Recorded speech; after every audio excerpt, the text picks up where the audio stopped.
Hello, everyone, and welcome to Top of Mind with Anne and Rachel. My name is Rachel Prophet. My pronouns are she, her. I'm a white female with long red hair that's down today. I'm wearing a blue t-shirt, and I'm in my office with my epic sticker wall behind me, as usual. Anne, do you want to introduce yourself?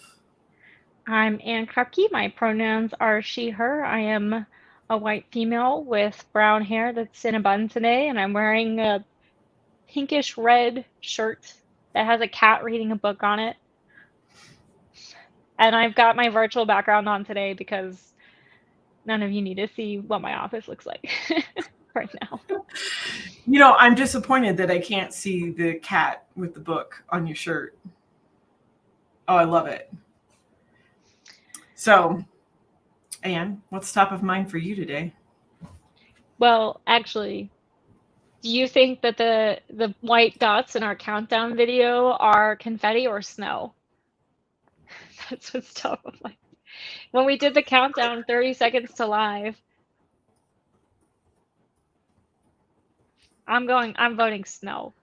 Other than that, though, I think we are on the SCM side of things in Fast Track. We're gonna start preparing for our What's New in Wave 1 recap for 2023. And so I'm starting to think about what do I think are the biggest features released in Wave 1 2023. So that's what's top of mind. So I'm curious, Rachel, do you have a biggest feature of 2023 Wave 1? And it could be any product, any area, something that you're excited about. Um, I mean, it probably it's hard because obviously the release notes are like hundreds of pages long, but Mm-hmm. I do think that the new finance insights reporting with Azure Synops and data lakes and all that goodness is probably my my most exciting one. And they announced that at Finance Reimagined. So tell Um, me a little bit about why is this so exciting? What is this financial insights? And yeah. Well, Anne, I'm so glad you asked. It's the next revolution of financial reporting.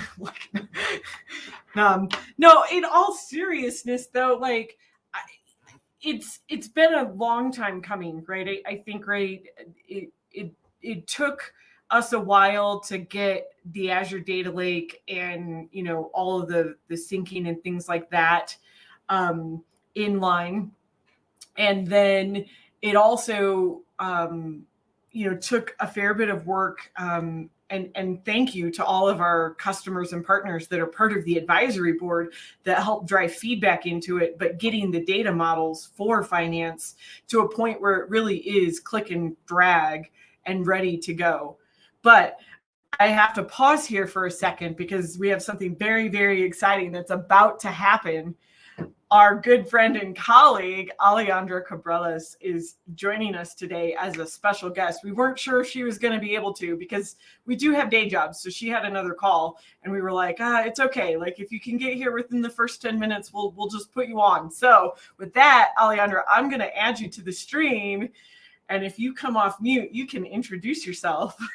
Hello, thank you. So it's my pleasure to be joining with in this top of mind with you.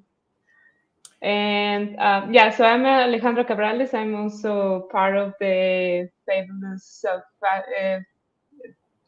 fast track team, and I'm very very happy to be with you. Thank you. That's awesome. Well, we are so glad to have you here today. So thanks for joining us. We were just sharing our top of minds, and kind of what we were talking about was what our favorite feature is from the release wave notes that just came out. I don't know, Alejandra, if you have one. I was sharing that it was the new finance insights. So I don't know if you've got one that you want to share. Do you have a feature that you're most excited about? Well, the one that I was most excited about is the new Latin localizations, because as I am in this region in Mexico, and And I know that I work with a lot of Latin partners and Latin customers, so I know that this was a very awaited feature. And I mean, I hope that we can get also some feedback, and they can be, very useful for everyone doing implementations in Latin. Is there a Yeah. particular feature within the localization that is really big that's being introduced? Um, I mean, in particular, I don't have one in mind, but like they are covering like many countries in Mhm.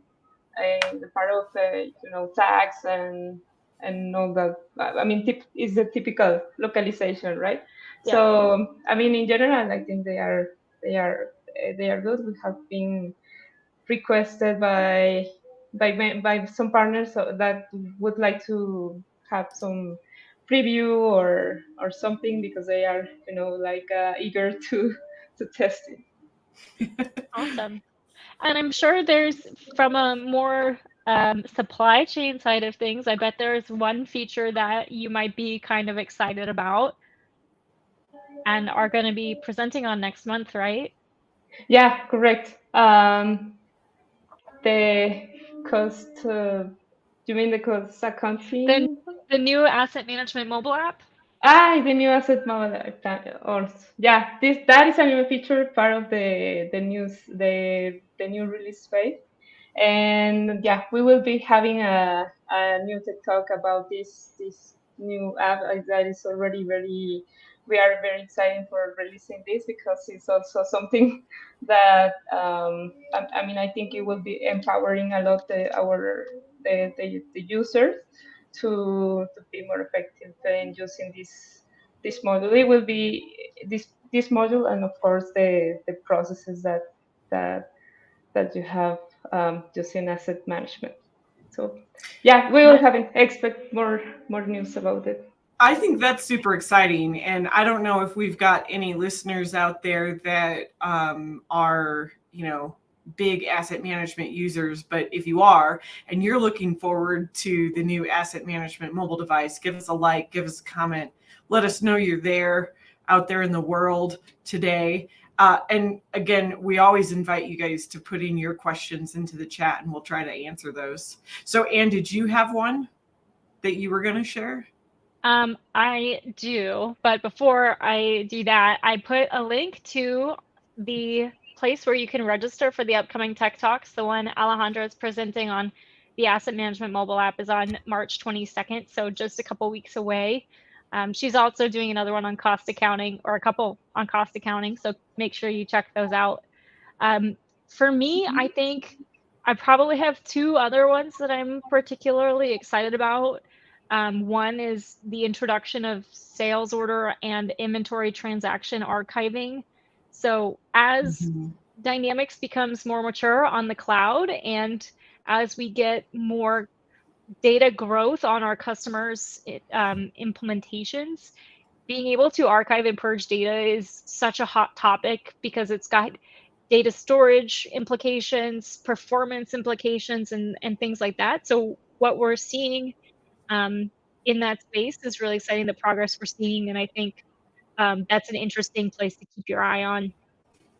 And then warehouse inventory transactions, as someone said today on another call, the exciting, this is going to make serial numbers usable again. The idea is, if you have serialized or batch controlled items in a warehouse environment, that warehouse specific transactions lets you do movements within the warehouse without having to impact inventrans. So if you've got a pallet with 100 serial numbers on it and you want to move that pallet from point A to point B, right now that processing time from the warehouse device could take quite a while, but with warehouse specific inventory transactions, it's going to be much faster. So that's another cool one that I saw come up, and I'm excited to see more of. But of course, I'm biased towards SCM in general, so you'll have to forgive me. Yeah, I am biased by the Latam part. But I think localizations are so important I mean, like you're saying, tax laws, you can't not comply with tax laws if you have an ERP. So to see us being better at our kind of global approach to the ERP, it's awesome. Yeah. Yeah, definitely. So, the other thing that's top of mind for me, and I'm going to bring it up, I'm going to actually put a little link here on the screen. It's the Customer Success Day. So, it's coming up. It's on March 16th. March 15th and 16th is Dynamics Con. Day one is the community presenting, and day two is a special day that was recently added. If you're not already signed up, we encourage you to go get signed up. It's free, but there is an amazing lineup of speakers, including Charles Lamanna, Jason Kim, Swami Narayana. There are a ton of fantastic speakers that are going to be speaking at that Customer Success Day, but it's top of mind for me because I'm also speaking at that event. I'm going to be hosting a panel about, well, I'm not hosting it, I'm participating in it, I should say, about customer migrations from Dynamics AX 2012 up to the cloud. So super exciting stuff. I also, on the same topic, recently did another panel that's coming out soon with Rich McCutcheon and a couple others as well from the community that is going live, I want to say Friday the 3rd. Is Friday the 3rd? Today's the 1st, right? Yep. Yeah, Friday's so Friday is the 3rd. I'm pretty sure it's the 3rd on MSDW, so Microsoft Dynamics World. We've got a podcast panel discussion, same topic, but kind of different questions, different answers that I did. So it's like, it's all I've been talking about for the last week and a half is like how to migrate and how to upgrade. But another interesting little tidbit for you is that I actually I had a call with another colleague earlier this week, and I learned about a program that we have called Bridge to Cloud. And I'm actually going to put this one in here as well. So this Bridge to Cloud program, which I didn't know about, and let me just paste it in here. I can't talk and type at the same time. I do believe this is the correct link. Let me click on that. So this link here is a really great resource that you can go learn about special offerings and licensing that you have to help you migrate to the cloud. So they're offering like 40% discounts off of licensing, and there's a bunch of other programs that partners can use to help get assistance with a upgrade or migration from Dynamics AX up to Dynamics 365. So super cool. I learned all about it this week. I didn't know about it. So I always like to share things when I learn about them because I had no idea. So check it out if you're not already familiar with it. Great resources to save you money and help you get to the cloud faster and easier. So it's a win-win in my opinion. Yes. I'm excited to see all of those come out, and I for sure am attending that Customer Success Day. So really looking forward to that.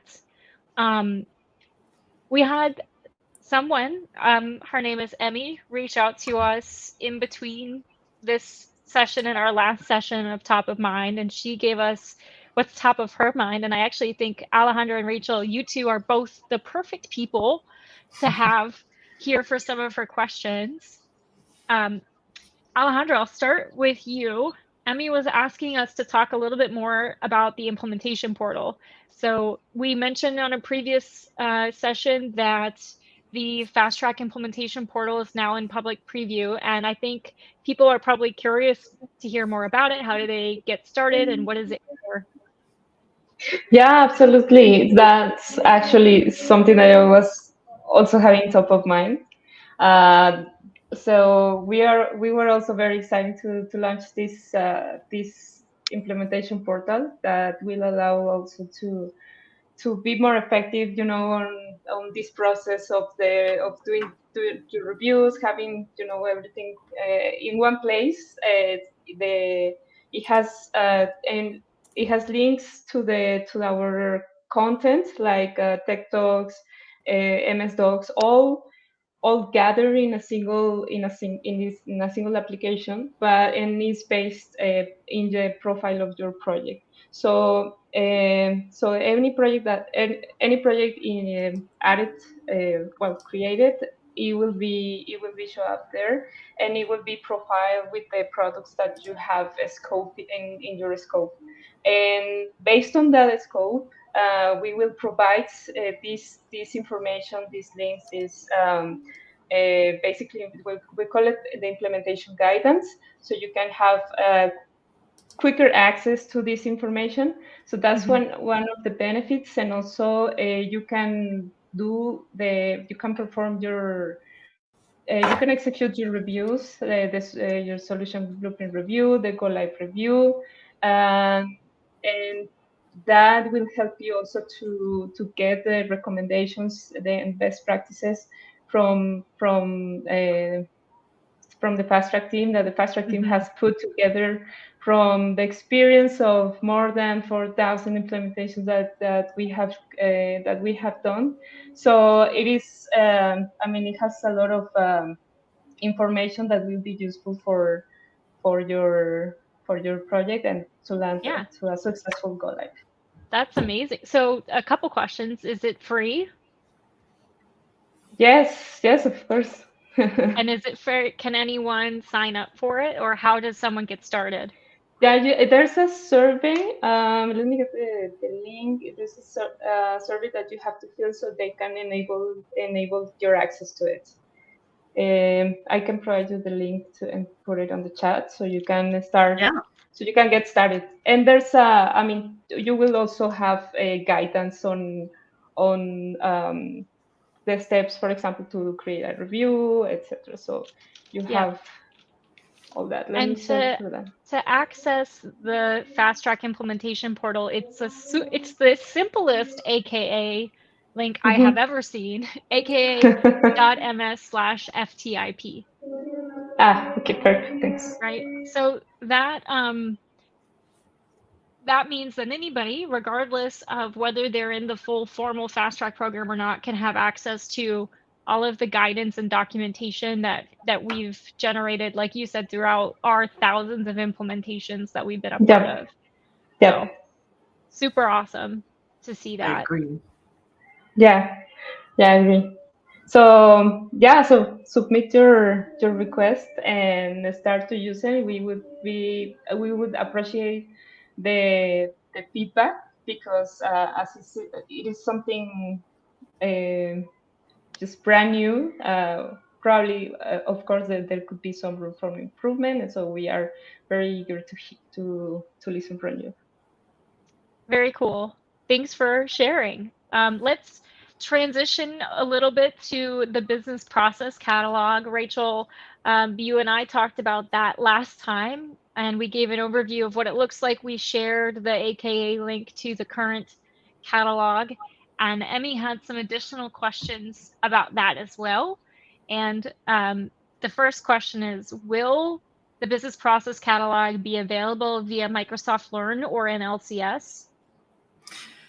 So great question. The business process, we are not planning to make it be available in LCS.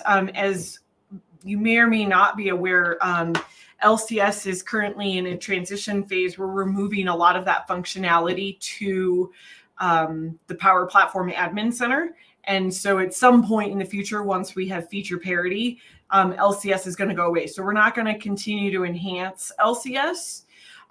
It is available at the AKA link that you can see on the screen here. So you can go download it, and it's in GitHub. We are working with the product team to kind of figure out what our next evolution of that will look like and how we can integrate this better into your processes. What exactly that looks like yet, we're not entirely sure. So definitely something to stay tuned on. And if it's something that you do have feedback about, like ideas, something specific that would help your organization, don't hesitate to reach out to myself with an email about that. And I think you might have mentioned before that the idea is this will live on the Learn site under documentation. Or maybe it'll Yeah. have its own So tab. so the catalog itself is right now, it's just an Excel spreadsheet that you can download. In March, well, I guess it is March, later this month, we are planning to publish some new docs articles on the Learn site that will describe how to use the spreadsheet.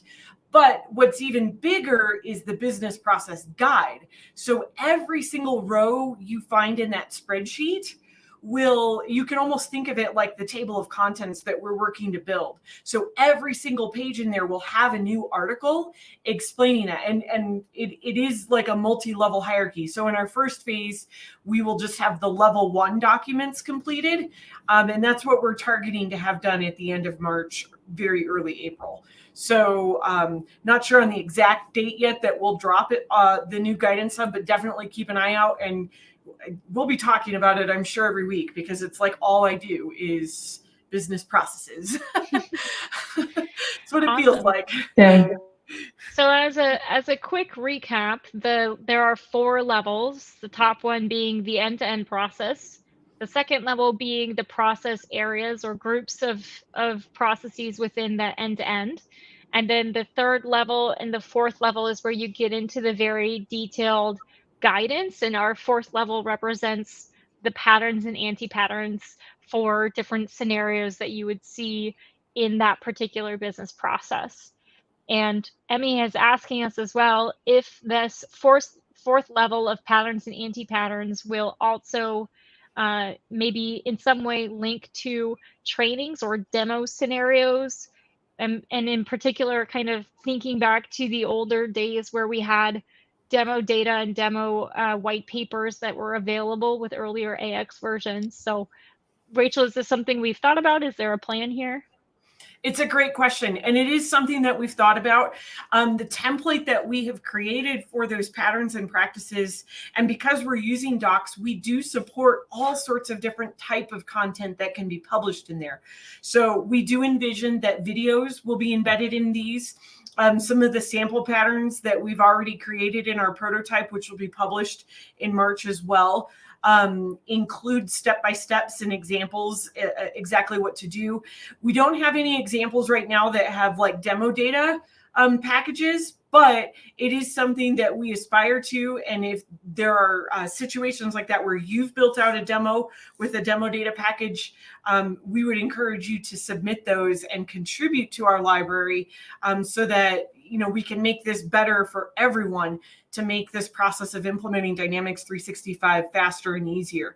The GitHub repo is where the files actually live at, but the plan is that we will have buttons on those articles to be able to click and download those external files. But it is part of what we are planning, even for like integrations and things like that. One of the things that we're planning is actual sample code and sample Power Apps or Power Automates or Logic apps, things like that, whatever the pattern might be, actually including the resources for you to download to get started with a particular pattern, along with instructions on how to use those samples and templates that we provide. So it's definitely something that we're looking to include. Very cool. Very, very cool. And I kind of want to, so this is something I've been thinking about a lot, and I guess it fits the top of mind theme, but with Microsoft's acquisition of ChatGPT, with the introduction of AI into our business applications, I've been thinking about kind of how we've been asked the question of how is AI going to play into this? Mm-hmm. And I think that Rachel, the work that you're leading with the business process guide is foundational for us to move deeper into being able to leverage AI. I mean, think about if we as a community can document like every scenario that could happen in a business that's going to be implemented, or even 80% of the scenarios, or even 50%. And you could have an AI tool that assesses a customer's set of requirements and not only provides recommended configurations, but maybe even provides a pre-configured sandbox environment based on that. to reduce the implementation time and get customers hands-on in like a familiarly configured Dynamics environment. Like I think that the potential of once we have all of this documented in guidance, the potential of where we can go, the tie-in with AI and other emerging technologies, I think this is really, really exciting stuff. It definitely is. I think like my That was brain a goes a lot. million miles an hour when you bring up stuff like this, and I'm just like, I feel like I need to get my notepad out and just start writing, because like I'm gonna forget all these brilliant ideas.